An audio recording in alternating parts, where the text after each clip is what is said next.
Hey, Steph. This question is for you. I just wanted to talk about what you saw out of your team that was different from Tuesday. Obviously, it's a quick turn, but how did you feel like your adjustments paid off on the court? I felt like our defensive energy, physicality, disruptiveness was better. We made it more difficult for them, moving the ball around the perimeter. We executed better in our ball screen defense. Felt like we had each other's back a little bit more. Fever. Fever. It wasn't pretty, but they found a way to win. Here's a revenge stat that will give you chills. After being out-rebounded and out-muscled by the Atlanta Dream during a tight loss on May 20th at Gainbridge Fieldhouse, thing this Indiana Fever team has shown us they will do this year, it's not quit on the game. The Indiana Fever down early, come back, take the lead. Down late, come back, take the lead. The only difference between tonight's outcome and Tuesday's outcome is Caitlin Clark and the Indiana Fever completely flipped the narrative just 2 days later. They outscored the Dream 46-20 in the paint and held Brittney Griner to only 5 points before she fouled out in their rematch on May 22nd. Hey, Steph. Yes, this stinks. We want to win this game. But, I think this is great for her team. A little adversity. How are we going to respond? How are we going to come in here tomorrow morning and watch the film and learn and get on the court and get better? And like I said, that's why this league is so great. You have a couple days and then you get right back to it. You find a way to respond. We have a chance to go there and play them, actually. So it's even better, I guess. We can, get a little redemption if we go down there and play. I have a question for you. What did you see from your team that was different compared to Tuesday? It was a quick turnaround, but how did your adjustments pay off on the court? I felt like our defensive energy, physicality, and disruptiveness were stronger. We made it tougher for them to move the ball around the perimeter. Our execution on ball screen defense improved. I felt like we had each other's backs more. The same team that narrowly lost at home came to Atlanta and dominated in the most satisfying way possible. This quick turnaround and adjustment show exactly why this Fever team is ready to make championship runs. They shot 32 free throws. It's a lot of free throws. Going to be difficult to win a lot of games when we foul people that much and put them at the line that much. It's tough. They made 25 out of 32.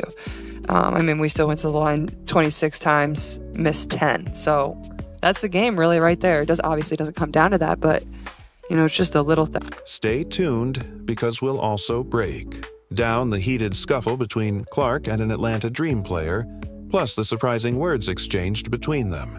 What did this win reveal about Clark's ability to lead a team with multiple all-stars and options on any given night? Comment "Fired up for the Fever" down below to show your pride. Let's go. If there's one thing this Indiana Fever team has proven this year, it's that they never quit. Down early, they come back and take the lead. Down late, they do the same. The only difference between tonight's outcome and Tuesday's was one letter. Tuesday, we couldn't seal the deal. We lost it at the free throw line. Tonight, we sealed the deal. Tonight, we took the lead late in the fourth after being down 75-71 with 3 minutes left. We take the lead and we don't look back. The Indiana Fever leave the ATL with an 81-76 victory, and this game was pretty.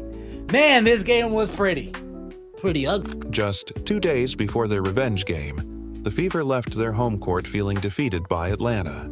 The 91-90 loss wasn't just any game. It exposed everything wrong with the team. Yes, it stings. We wanted to win, but I think it was great for our team. A little adversity. How would we respond? How would we come in the next morning, watch film, learn, and improve? That's the beauty of this league. You get a couple of days and get right back to it. They found a way to respond. And even better, they had a chance to play Atlanta on their court for redemption. The loss wasn't just a regular season defeat. Getting in foul trouble early, I think, messed up her rhythm, and she didn't really have her legs, because it certainly was one of the worst performances of Clark's career from a production standpoint offensively. First time in her career she didn't hit a three.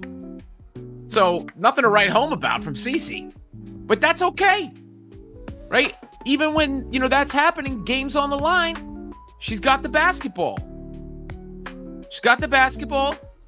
Manipulates the defense, gets it to AB, who puts it away. It revealed every weakness the Fever had been trying to hide. Atlanta dominated in ways that should have been impossible on Indiana's home floor. The Dream out-rebounded and out-muscled the Fever in the paint. Shout out to Natasha Howard, I will say. You didn't have a good game last game. You bounced back today. If I'm the Atlanta Dream coach, I'm going into tonight with a game plan. Folks, make Natasha Howard beat us. Don't let Caitlin Clark beat us. Don't let Kelsey Mitchell beat us. Don't let Aaliyah Boston beat us. Make Natasha Howard beat us. And Natasha Howard, she took on that challenge and she came through. Let's just think back a year ago. Who's that going to be? Katie Lou? Nope. Erica Wheeler? Nope. Nalissa Smith, you make me... Brittney Griner did exactly what was expected, scoring 21 points against Indiana's smaller lineup, and the Fever had no answer for her size and strength. Ryan Howard dropped 20 points. That's why we at least go out and get somebody like a Natasha Howard that when Caitlin Clark, Kelsey, and AB aren't hitting, when Caitlin Clark, Kelsey, and AB are getting hoed with fouls, there's somebody there that's competent offensively that can keep us in the game. And Natasha Howard, you did just that. 26 points, 7 rebounds. Way to go, Natasha Howard. Exploiting Indiana's defense from every angle. The Dream shot 25 of 32 from the free throw line, while the Fever made just 16 of 26, with crucial misses costing them the game. They shot 32 free throws. That's a lot, and it's tough to win when you foul that much and send your opponent to the line that often. It was tough. They made 25 out of 32. We still went 26 times but missed 10. That was the game. But here's what many missed about the loss. The Fever weren't just losing, they were learning. Coach Stephanie White admitted after the game that she didn't feel they matched up well with Atlanta. She saw the Dream's Olympians. Sophie Cunningham and Lexi Hull are the real deal. That's what it does look like. It looks like these two off the bench, you can name whoever you want. These two ladies off the bench are going to be the most impactful duo in the WNBA, hands down. Hands down, these two are going to be the most impactful duo in the WNBA off the bench. They bring the energy, they bring the heat, they're able to score, they play deep. Their size, perimeter skills, and experience. But White and her staff were already planning something different, proud of our fight and toughness, our ability to stay together. Our bench was engaged in every timeout and huddle. Everyone was locked in. The players left that locker room with a different energy than usual after a loss. Those 48 hours between games changed everything. That tough home loss became the fuel for one of the most satisfying road wins of the season. Stephanie White, folks, we were up 3 points in the last minute. Stephanie White puts Sophie and Lexi and they say, press. In the last minute, Stephanie White says, Sophie, Lexi, press. Don't make it easy on them. Don't let them get into their offense. We got to hassle them. We got to haggle them. We got to get on them. We need to force them to make decisions before they want to. And Sophie and Lexi did just that. Those two, great job. The question wasn't if the Fever would bounce back, but how they'd make Atlanta pay for embarrassing them at home. Tuesday, we couldn't close it out. Tonight, we sealed the deal. We took the lead late in the fourth after being down 75-71 with 3 minutes left and never looked back. The Indiana Fever left ATL with an 81-76 victory. And this game, it was pretty ugly. Here's something that would have scared Fever fans just months ago. Caitlin Clark went 0 for 5 from three-point range, shooting only 4 of 11 overall. Her 11 points were well below her usual standard. Toughness on display. Fighting through it. It ain't always going to go your way. And then, like I said, some of the new players. I think Natasha Howard was excellent in this game. She was excellent in this game. And there were some, connections between her and Clark. Then there was Sophie Cunningham. For the first time since January 13th, 2022, Clark had a game without a made three-pointer. The first time since her sophomore year at Iowa, she failed to hit from beyond the arc. What a win for the Fever against the Dream. Good teams win ugly, and that's what impressed me most about this game. Usually, when your star struggles on the road, you're heading for a blowout loss. Clark picked up 5 personal fouls, limiting her impact on both ends. The foul trouble kept her off the floor during crucial stretches. Any team relying solely on their star would have fallen apart under those circumstances. Getting into foul trouble early messed with her rhythm and legs.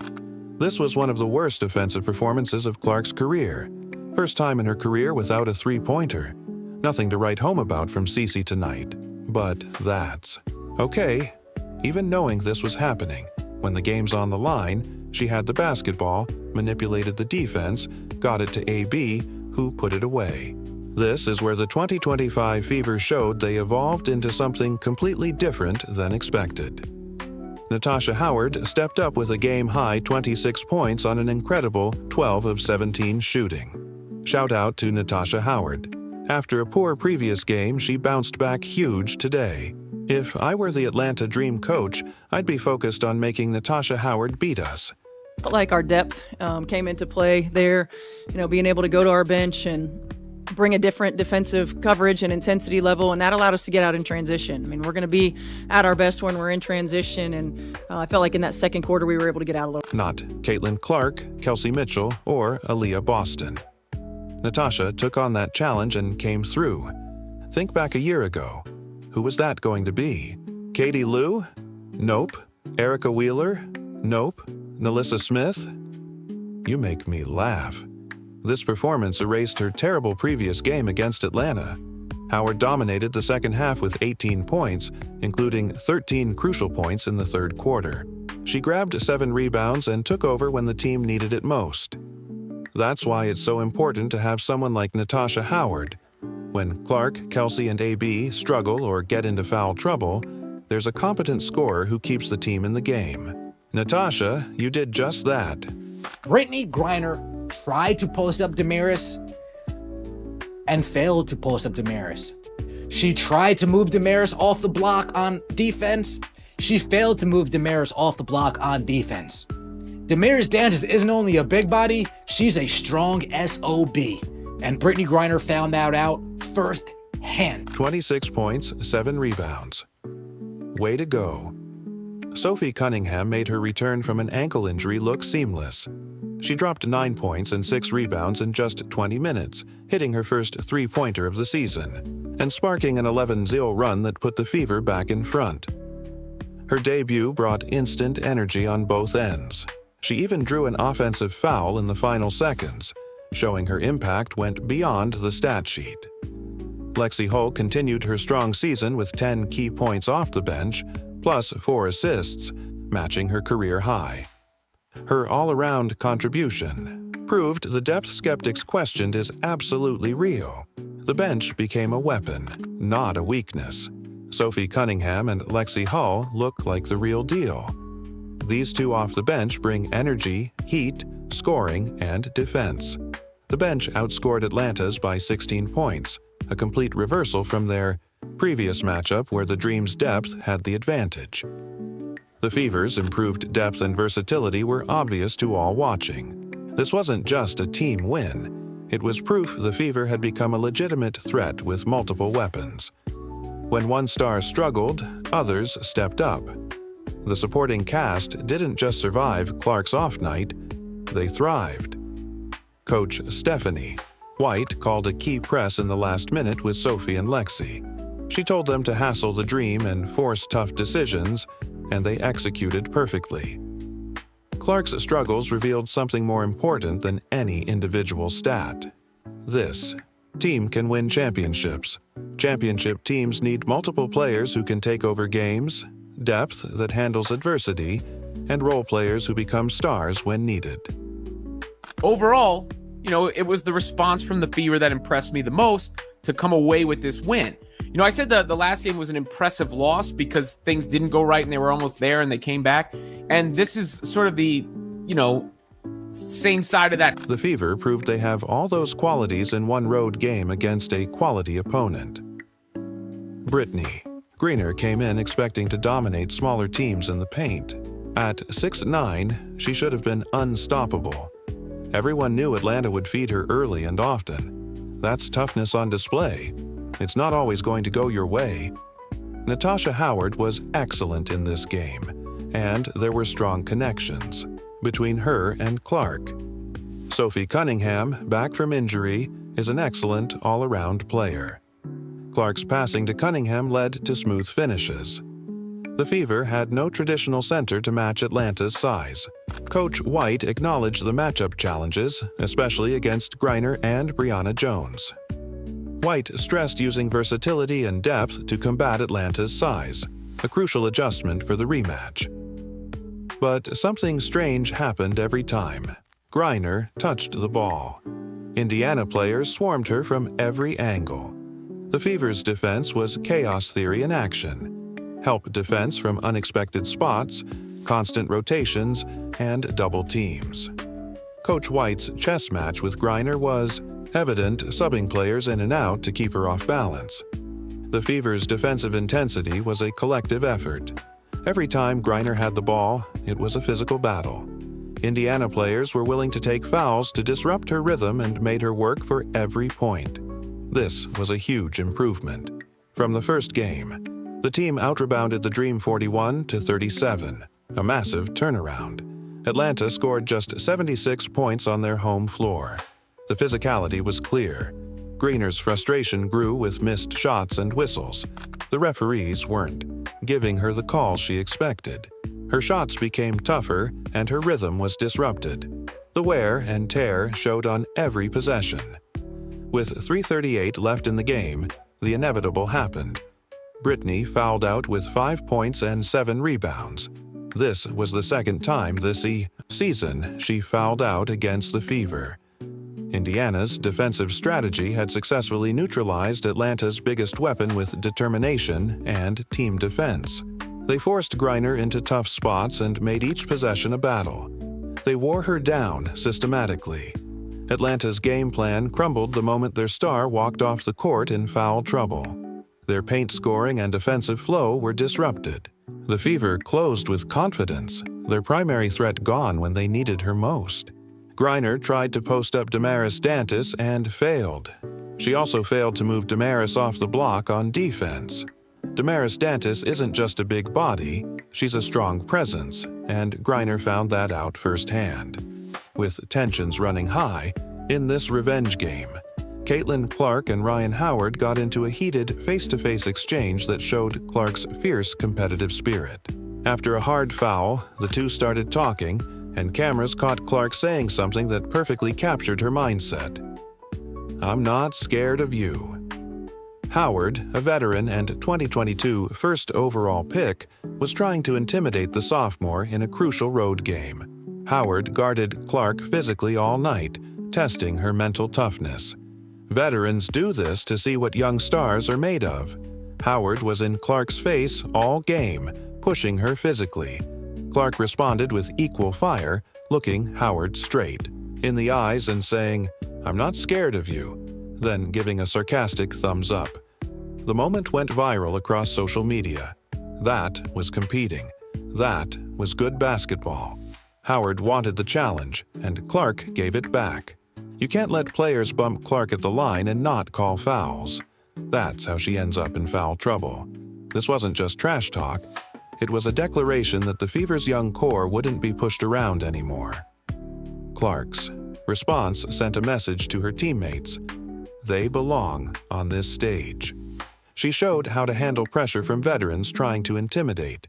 The crowd at State Farm Arena got louder, the game got more physical, and the intensity rose on both ends. That emotional fire spread to every player, electrifying the atmosphere. The Fever's response impressed me most. They came away with the win and a statement. Clark's willingness to stand up to Howard showed leadership that championship teams need. Even veterans like Natasha Howard lifted their play inspired by Clark's energy. Despite a rough shooting night, Clark impacted the game with leadership and toughness. She scored just 11 points and missed all 5 three-point attempts, but her mentality was championship level. Our depth and ability to play different lineups, to lift each other up, was huge. Dearest Dantis was huge when AB got in foul trouble. It's easy to look at numbers, but what Dantis brought in ball movement and defensive physicality was huge. Lexi and Sophie's contributions, even Sid's brief impact, showed the team can go 11 deep. That exchange with Howard was the emotional turning point, proving the Fever belong on the biggest stages. The team fed off Clark's energy and confidence, played with more aggression, attacked the rim with purpose. Championship teams don't back down. Clark showed she's built for those moments, handling pressure like a veteran despite being only a sophomore. Her response to Howard proved her mental toughness to lead this team to titles. The moment showed why the Fever believe they can compete with anyone. We talk about some days being your day, some not. We have to choose the win over the moment. Stay ready so we don't have to get ready. Every player impacted this game positively. I'm really proud of them. This revenge win in Atlanta proved the Fever have transformed from a rebuilding team to a legitimate championship contender, with depth, toughness, and multiple ways to win. They held the Dream to just 36% shooting, outscored them in the paint 46-20, and had 4 players in double figures. The fact they dominated on the road without their best player having her best night shows this team is ready for whatever 2025 brings. Clark went scoreless from 3, but the Fever still won by double digits. That's championship-level depth. Comment "fired up for the Fever" below to show how proud you are of the win. Like, subscribe, and turn on notifications so you never miss out. Click the video on screen and we'll see you next time.